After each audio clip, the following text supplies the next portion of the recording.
प्रयागराज में चल रहे महाकुंभ मेले में जो लोग स्नान कर रहे हैं, करोड़ों लोग स्नान कर रहे हैं, वो असल में गंगा जल में स्नान नहीं कर रहे हैं, वो जहर में स्नान कर रहे हैं।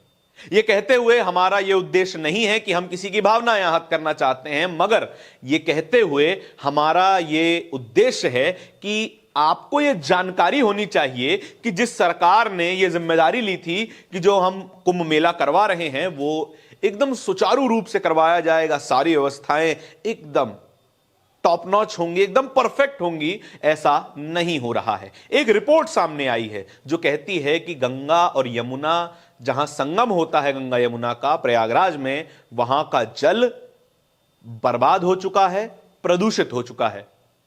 एक रिपोर्ट आई है सीपीसीबी की, सेंट्रल पोल्यूशन कंट्रोल बोर्ड की, जो कि एनजीटी को सबमिट की गई है। उस रिपोर्ट में कहा गया है कि जिस जल में लोग स्नान कर रहे हैं वो प्रदूषित है, उसमें ऐसे केमिकल्स, ऐसे कंटेंट पाए गए हैं जो कि इंसानों के लिए बिल्कुल भी सुरक्षित नहीं है। वो पानी पीने नहाने योग्य नहीं बचा है।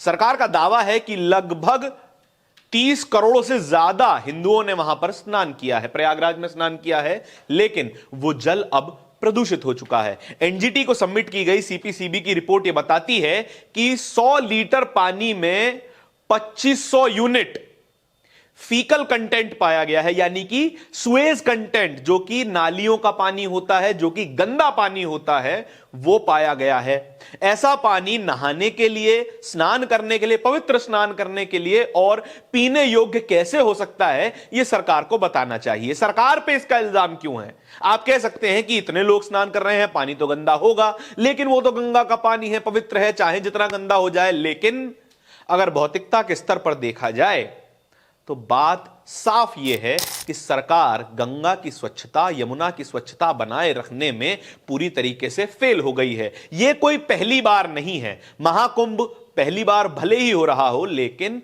कुंभ पहले होते रहे हैं, अर्ध कुंभ पहले होते रहे हैं, सिंहस्थ कुंभ पहले होते रहे हैं। 2019 के कुंभ के दौरान भी सीपीसीबी ने एनजीटी को यह रिपोर्ट सौंपी थी और कहा था कि प्रयागराज में कुंभ में स्नान करने लायक ये पानी नहीं बचा है, लेकिन फिर भी कुंभ हुआ, करोड़ों लोगों ने तब भी स्नान किया। लगभग पिछले कुंभ में 2019 में 1,30,20,000 लोगों ने स्नान किया था, तब भी वो पानी स्नान करने योग्य नहीं था। आज जब कुंभ चल रहा है, अब तक लगभग 30 करोड़ लोग स्नान कर चुके हैं, लेकिन वो पानी अब स्वच्छ नहीं बचा है। एक वीडियो है जो कि सोशल मीडिया पर खूब वायरल हो रहा है, वो हम आपको दिखाना चाहते हैं।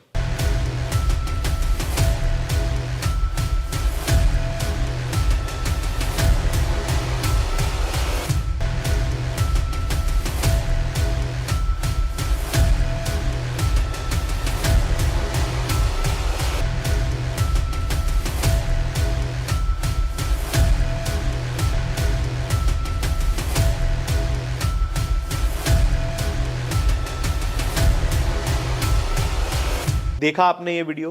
किस तरीके की गंदगी संगम नोज में इकट्ठा हो चुकी है, किस तरह की गंदगी पानी पर तैर रही है। यह तो आंखों से दिखने वाली गंदगी है। सीपीसीबी की रिपोर्ट आंखों से न दिखने वाली गंदगी की बात कर रही है कि फीकल कंटेंट, यानी कि इंसानी वेस्ट पानी में घुल चुका है।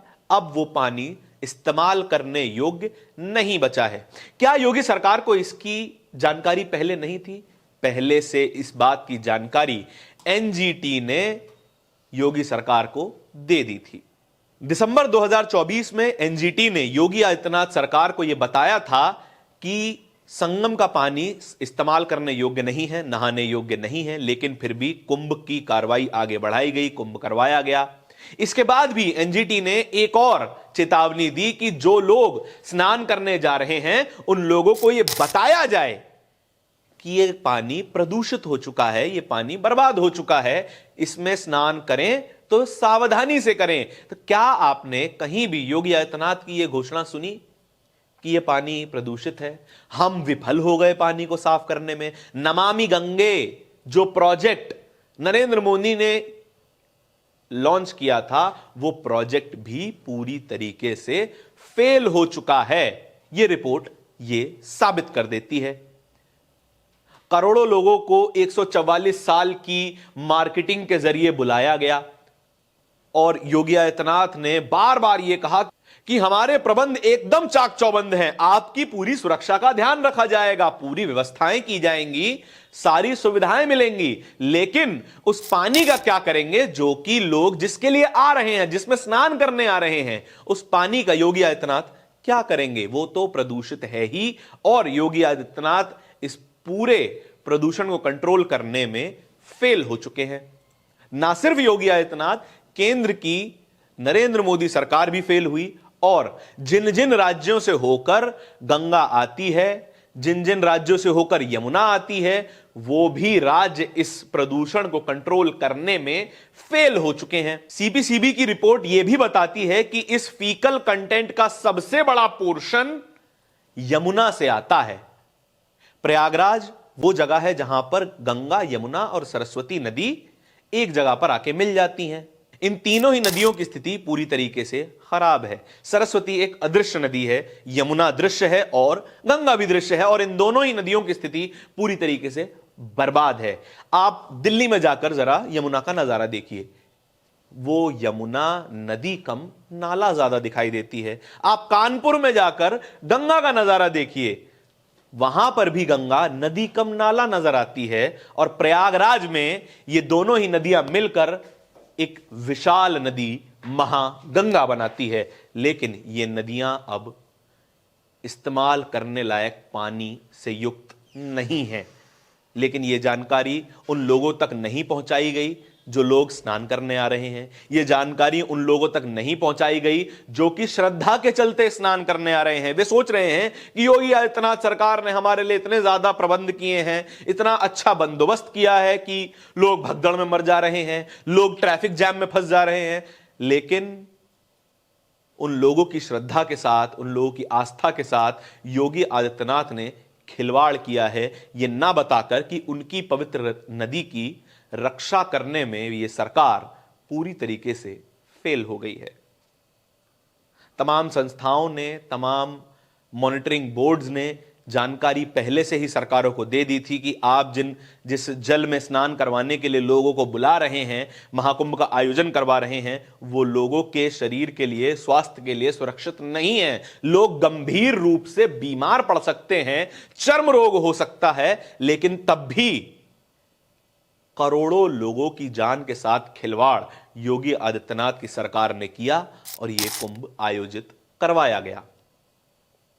आपके इस पूरी रिपोर्ट के बारे में, सीपीसीबी की जानकारी के बारे में, एनजीटी की रिपोर्ट के बारे में क्या कहना है, ये कमेंट सेक्शन में जरूर बताइएगा। इसी तरह के वीडियोस और भी देखते रहने के लिए बोलता हिंदुस्तान को सब्सक्राइब जरूर कीजिएगा। बहुत बहुत धन्यवाद।